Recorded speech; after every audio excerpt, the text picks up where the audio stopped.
Marfoogle TV live in 3. All right, so first of all, I know that there's a lot of opinions about, of course, China, and that, half the stuff that they send here will probably sink on halfway here. But again, this is not what the government has been saying. This is not what the Pentagon has been saying. This is not what the war games have been saying about China. Because of their system of, hey, we're going to do this, and then they do this, no bureaucratic red tape to cut through, no votes to go through to develop something that might be questionable. Because of that, they have gotten ahead because of their decision to basically put all this money that the world has been sending them, investing in their country by buying their cheap crap, the stuff that does break. Now they have invested in their infrastructure. They've invested in tech. They've invested in AI.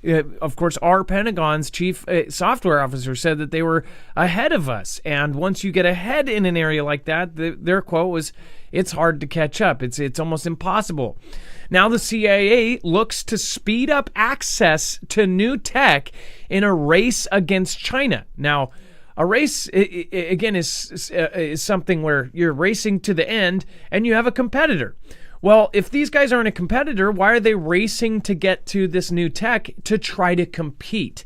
It says the CIA is looking to speed up its access to breakthrough technologies in an effort to better compete with China. The U.S. spy agency on Monday announced plans for a new acquisition framework that would cut the red tape and optimize vendor. I've been saying this for years, that the bureaucratic red tape that stops us from investing or doing certain projects because people go, well, is that morally right? Again, these are questions we should ask. Is this morally right? Should we be putting chips into people's heads? They're not asking those questions. And unfortunately, when you're trying to make some super soldier that will make the difference in the next world war, it does make a difference that they are just going, okay, let's do it. And they're doing it.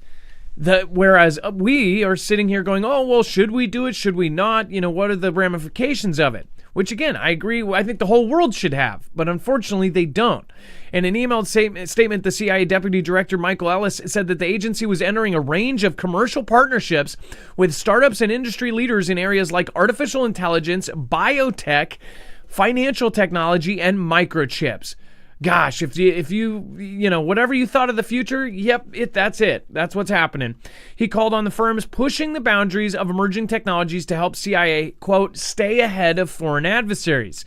Unfortunately, all the quotes that we've heard from our actual government says that we need to catch up to our adversaries, not stay ahead of. Again, this is a comment coming straight out of CIA. Under the new framework, the agency would fast-track the onboarding of prototypes to allow officers both in the field and at headquarters to test new technology. The spy agency was already partnered. Now, what do you think they're talking about? This is a big thing. So, under the new framework, the agency would fast-track the onboarding of prototypes to allow both officers in the field and at headquarters. So, we're talking about 007, Q giving 007 some sort of laser weapon and him using it without any question, with them letting them use this extremely high-tech gear. Who knows? Maduro, this sonic weapon that was used. What if this is the first of many instances where they go, well, you know what? Since we let them use this tech that we weren't going to even tell the world about, that was a very successful mission. What if they saw that and they used that as an example, and that's why they're going, hey, we have tech that is 10 years ahead of everybody. We need to use it. And at the risk of somebody else finding out about that tech or even copying that tech, they're saying, we're going to give it to these 007s. Well, there's a couple bad things that could happen here. You give this tech to a 007, that 007 ends up being a 007, 008, and 009, and giving it to China.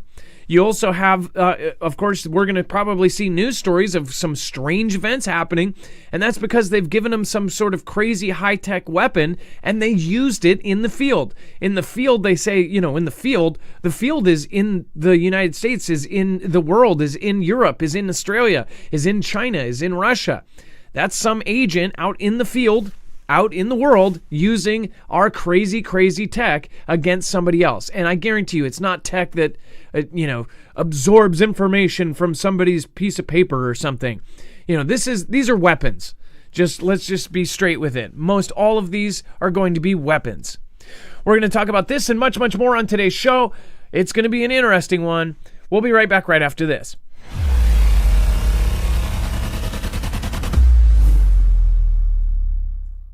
Nothing in this show should be considered legal, medical, or financial advice. The views of the callers can differ considerably and do not necessarily reflect my opinion, Dex's opinion, or anyone else who works with the show. You should always do your own research and consult with professionals. The internet is full of fake news, so please take everything with a grain of salt.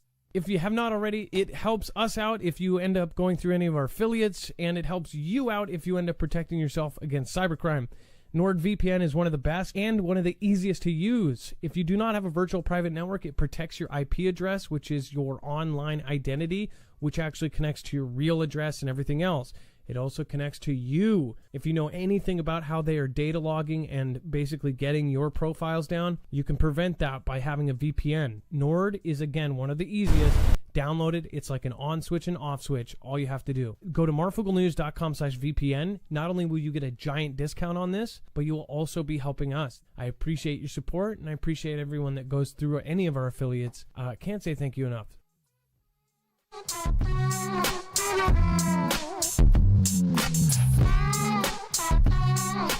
Apparently, the civilization on the moon that Elon envisions is going to have little Teletubbies running around. All right, what is going on, guys? It is Adam, a.k.a. Marf, and this is Marfoogle TV. We've got a lot to go over in a short amount of time, so let's bring in my co-internet brother, Dex James. What is going on, and how are you doing today? Well, hello, Adam, and hello, Foogle fam. I'm doing just fine. What's going on, XRP Alchemy? We've got Chance Paladin in the house modding. We, of course, have Hyperion, Dragonfire. We've got Sailor Spirit. Of course, Briar Patch, Hope Between the Dreams, Milosh, Priscilla Ross, Real Dex James. Thank you for modding as well in there. And then, of course, thank you, Sailor, Tory Moments, and many more. Leprezios, thank you guys for making it to the show. Dex, as far as it feels like a betrayal, let's talk about Germany, and we've talked about them a lot, unreasonably so even.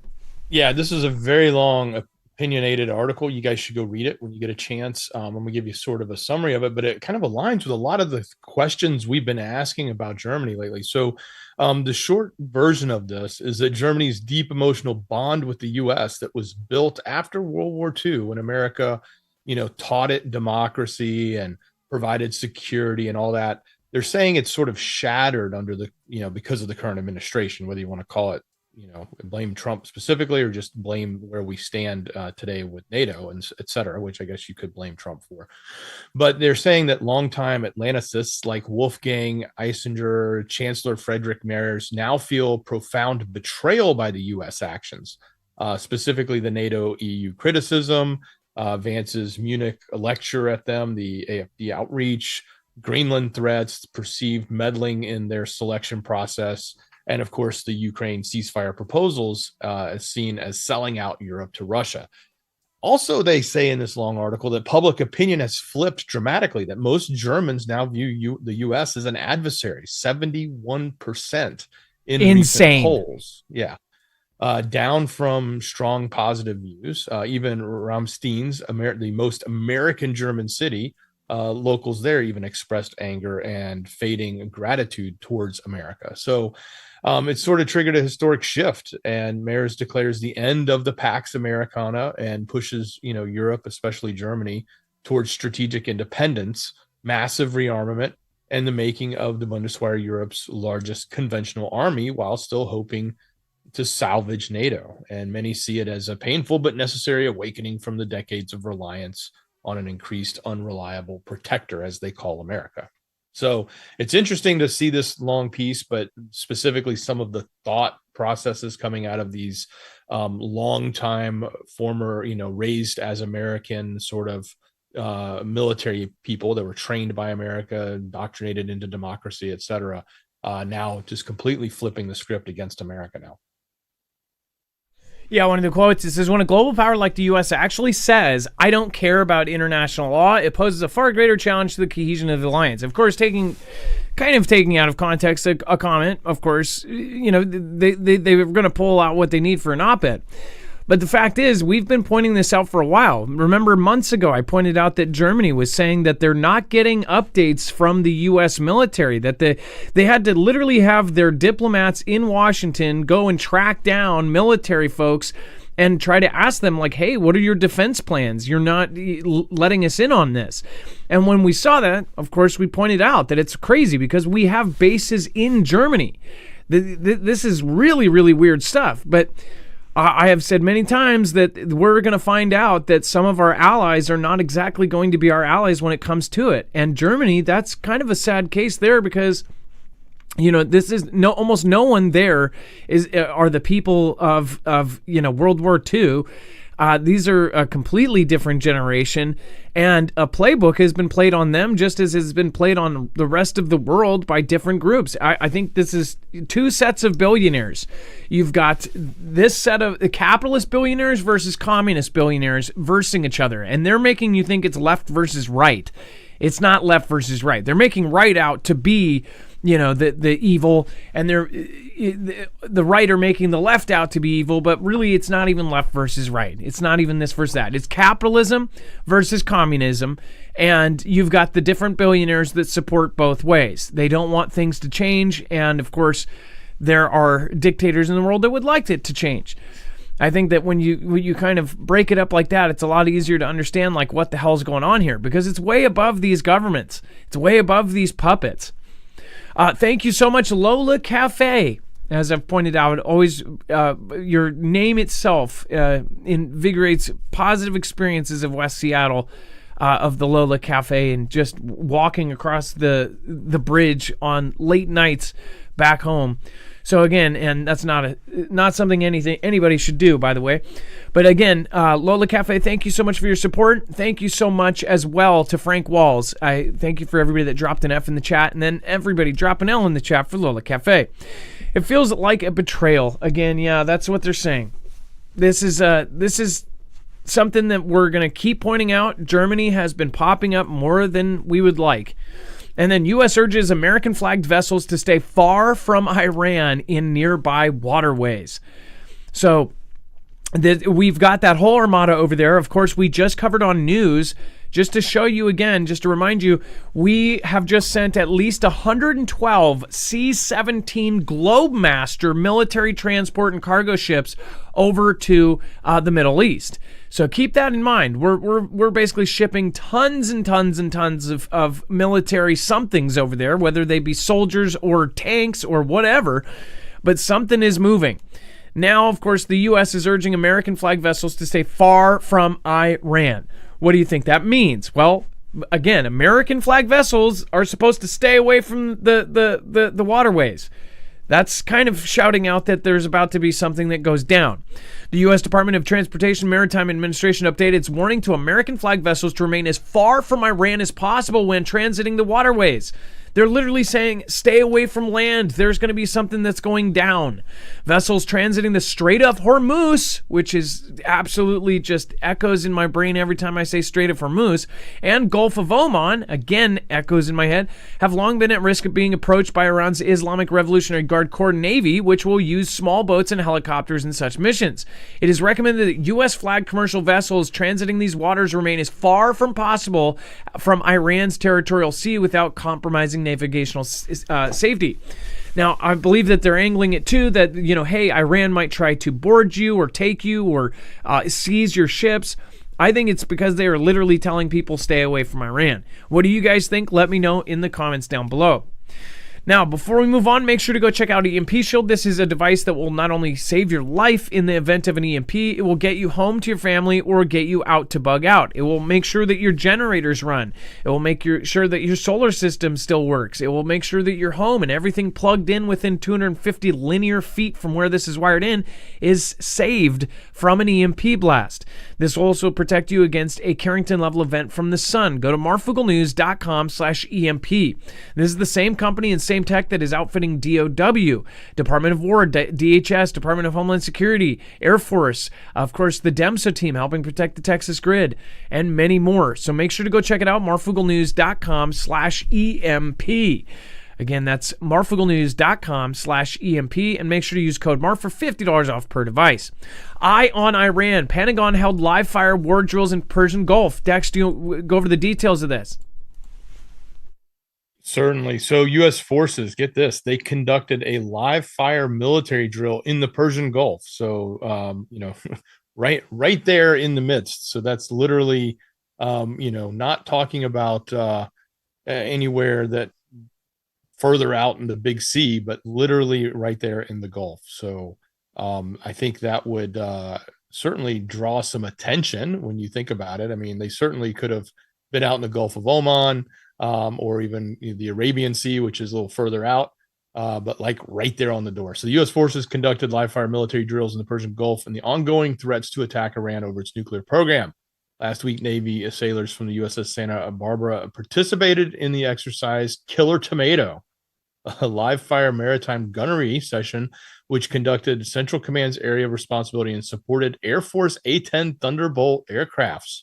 Imagine they were having fun laying down some fire with those things. So it continued the exercise, provided realistic training and improved surface gunnery proficiency while reinforcing joint air maritime integration, combat readiness, and deterrence across the region. So I guess that's got to be a sight to see, those A-10 Thunderbolts just coming in, laying down the fire in the water, so to speak, around ships in the Persian Gulf, right up against the door of Iran.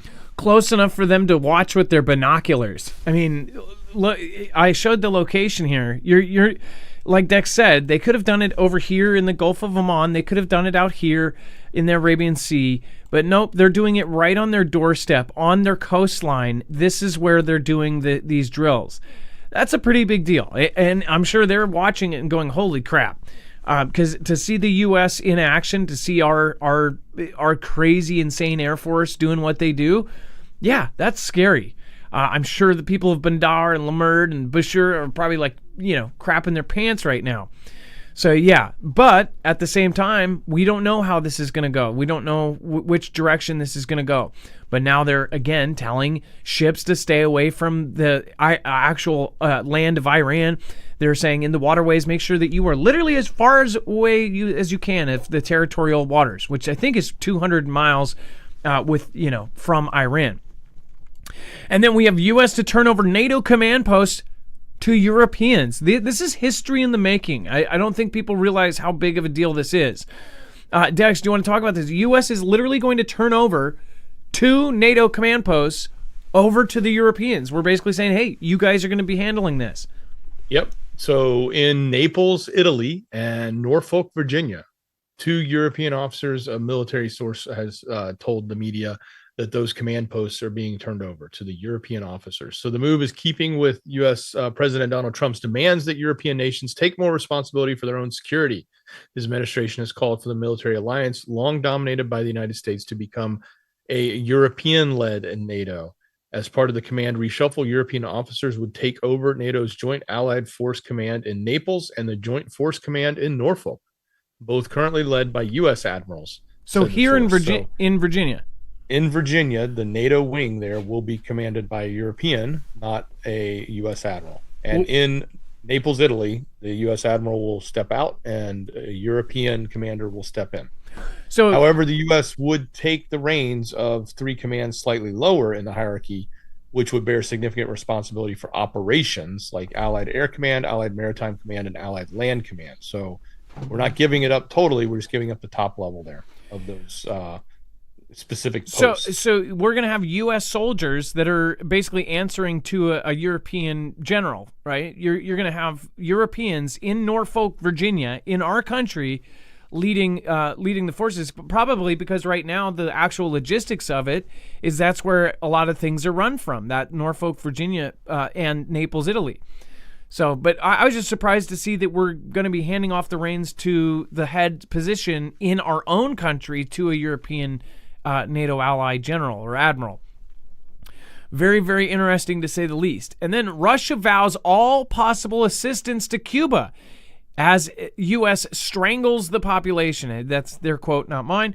But again, that's basically what's happening with this embargo. Dex, do you want to talk about that? And I'm going to be popping out a battery here.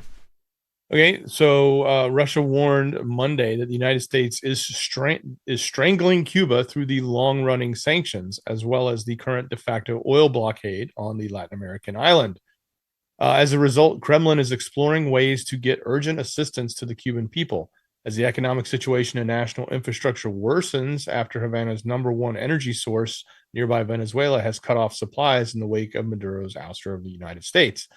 So he added that the stranglehold imposed by the U.S. is already causing a lot of difficulties for Cuba and has resulted in two allies discussing possible ways to resolve these problems, or at least provide all possible assistance. So blackouts across various parts of Cuba have persisted and even grown worse in the last weeks, given the power plants are struggling to keep the lights on. The smell of sulfur hits hard in the coastal town. It produces petroleum as its home to Cuba's largest thermoelectric plant. Yet even as the plant cranks back to life, residents remain in the dark, surrounded by energy sources they cannot use. As tensions deepen, Cuba and the U.S., after it attacked Venezuela and disrupted its shipments, so the woes of the Santa Cruz del Norte. So people in the town east of Havana are plunged into darkness daily and forced to cook with coal and firewood, but not everyone can afford this new reality. So they're trying to paint this horrific picture, which is probably fairly accurate, I would think, because they've been shut off. They've been cut off from their gravy train, which was Venezuela.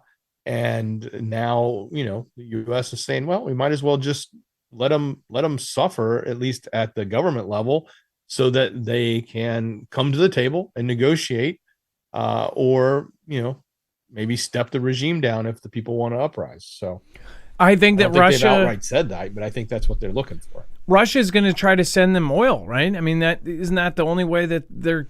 I mean, most likely that's the way that they're going to help them. Yeah. They may try, but those oil tankers are going to get seized, just like any. I mean, they're not going to be sanctioned, or they're not going to be unsanctioned. They're going to be sanctioned tankers. So there's no way they'll make it through.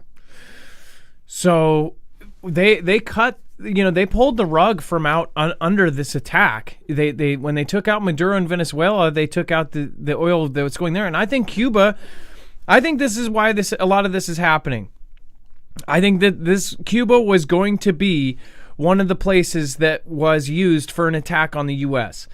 Along with, of course, if you look at Cuba's proximity to the United States, it's crazy to think about. If there was ever like a real war on our territory, it could even be Florida and into Georgia and into these places because of Cuba's placement. I really think that Cuba was going to be a big part of World War III, and I think that that's why they just ripped the rug out from under Venezuela. But what do you guys think? Let me know in the comments below. China invested heavily in a spy satellite or ground-based station there. And of course, Russia's been there for a long time. They have put a training facility for soldiers there. And then there was that weird story about how they said that they were going to allow 200,000 Russians per year to come there as part of this agreement. And they made it look like tourism. But that very well, if 200,000 physical Russians are going to Cuba every year, those could be soldiers setting up and training at the training facility that they said that they had. I mean, they could literally be a plot where you have 200,000 soldiers in Cuba, Russian soldiers that are part of an attack plan. When everything comes together, then boom, they head over here. Not to mention, of course, China on the other side, having their landing boats. Our power goes off. All of a sudden, our grid goes down. Complete chaos. Everybody's fighting with each other instead of watching out. I mean, that's the thing I could envision. And then at least the 112 C-17 Globemasters. So I briefly touched on this, but this is massive. So someone quoted that this is Desert Storm levels massive, right? This is a lot of C-17s going in. And we can't say these are troops, right? We can't say, and that's the strange thing, is we don't know exactly what's on these C-17s. But what we do know is at least 112 of them just went to Europe and into the Middle East. So just as my friend Jacob would say, buckle up, because it's about to get crazy. Again, it says, an eye-opening massive number of C-17 Globemaster military transport and cargo planes have been observed heading to Europe and the Middle East in what some monitors have forewarned looks like a buildup of a major war in Iran. One regional watcher and the pundit comment in response, 112 C-17s are on their way to the Middle East. Guys, that's a lot. Like Desert Storm, a lot. Stay tuned. So yeah, this is the go time for people that are looking at, the European folks watching this. I would hope that you guys are following all of this and you understand that this isn't good news for anybody over in your neck of the woods either. And then before we move on, make sure to go check out Jace. Again, this is a quick kit that you can get sent right to your door with all of the most commonly prescribed antibiotics. If we do go to war with China, this is going to be a giant deal. If you can imagine, if you're the one person that has antibiotics and no one else has them, it's going to be worth more than gold. It's going to be worth more than freaking diamonds. Again, marfooglenews.com/Jace. Make sure to use the code MARF. Again, this is a very simple service. You talk to a board-certified doctor on a telehealth appointment. It's very fast and easy, and then you've got a kit right to your door. They have all sorts of other aid kits, so make sure to go check them out, including the expert-curated trauma kits. Go to marfooglenews.com/Jace. Use code MARF. As far as what is happening right now, as far as the C-17s, as far as the different movements that are happening right now, people should be aware that right now we're in the 2026 year. We're in the time frame where everything is going to be put together. The puzzle is going to start to look a whole lot clearer. My detractors for the last 6 or 7 years are going to start to see and go, holy moly, this is happening.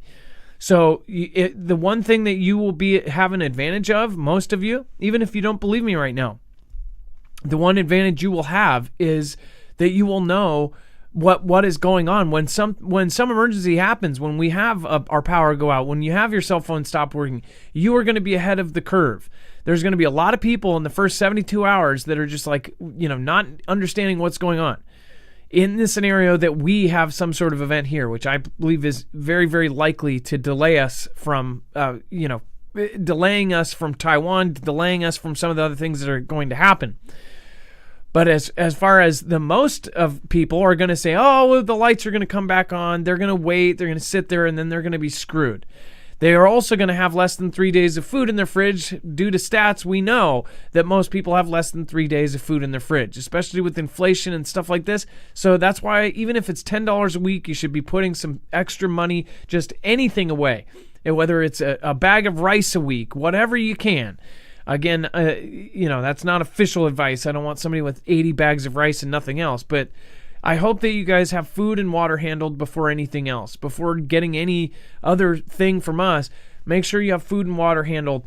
Again, you can also go over to marfooglenews.com/prep and check out their stuff as well.